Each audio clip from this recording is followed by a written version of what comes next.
जिस रामलला ने सालों साल टेंट में रहकर धूप बरसात और ठंड सही, अब उनके साथ क्या होगा। बीजेपी एक नई रामलला की मूर्ति विराजमान कर रही है, तो पुरानी वाली मूर्ति कहां जाएगी। ये सवाल शंकराचार्य अविमुक्तेश्वरानंद ने राम मंदिर के कर्ता धर्ता से एक पत्र लिखकर पूछ लिया है।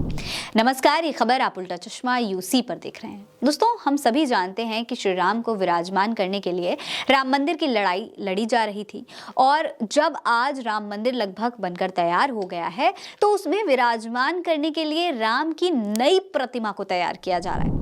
ऐसे में अब शंकराचार्य ने यह सवाल पूछ लिया है कि आखिर जिस प्रभु के लिए ये सारी लड़ाई लड़ी जा रही थी, जिन्होंने बारिश, धूप, लड़ाई और खून खराबा सब कुछ अपने टेंट में रहकर अपनी आंखों के सामने देखा, उनका क्या होगा।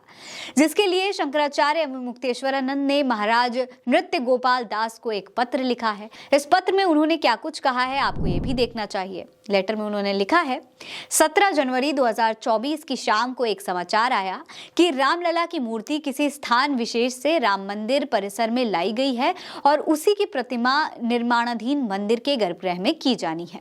एक ट्रस्ट भी दिखाया गया जिसमें वो मूर्ति लगाई जा रही है।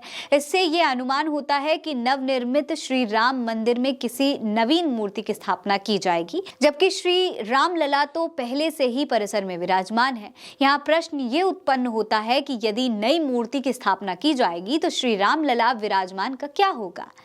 अभी तक राम भक्त यही समझते थे कि ये नया मंदिर श्री रामलला विराजमान के लिए बनाया जा रहा है, पर अब किसी नई मूर्ति के निर्माणाधीन मंदिर के गर्भगृह में प्रतिष्ठित होने के लिए लाए जाने पर आशंका प्रकट हो रही है कि कहीं इससे श्री रामलला विराजमान की उपेक्षा न हो जाए।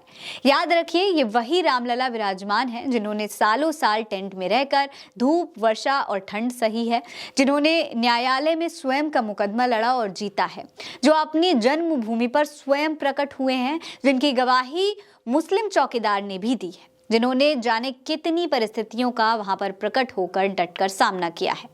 दोस्तों, इसके साथ उन्होंने एक और पत्र भी लिखा है जिसमें वो कह रहे हैं कि स्वयंभू देव, असुर अथवा प्राचीन पूर्वजों के द्वारा स्थापित मूर्ति के खंडित होने पर भी उसके बदले नई मूर्ति नहीं स्थापित की जा सकती। बद्रीनाथ और विश्वेश्वर ज्योतिर्लिंग इसके प्रमाण हैं।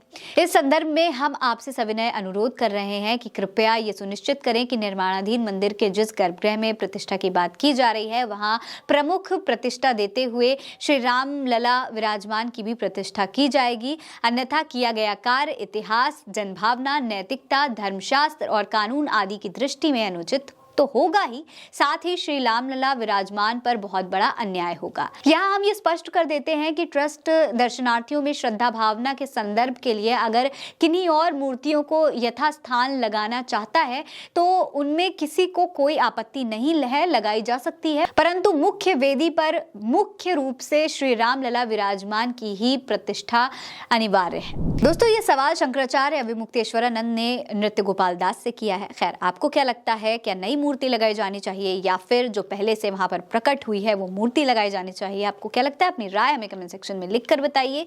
इस खबर में इतना ही। मेरा नाम है फरीन अंसारी। जय हिंद, जय भारत।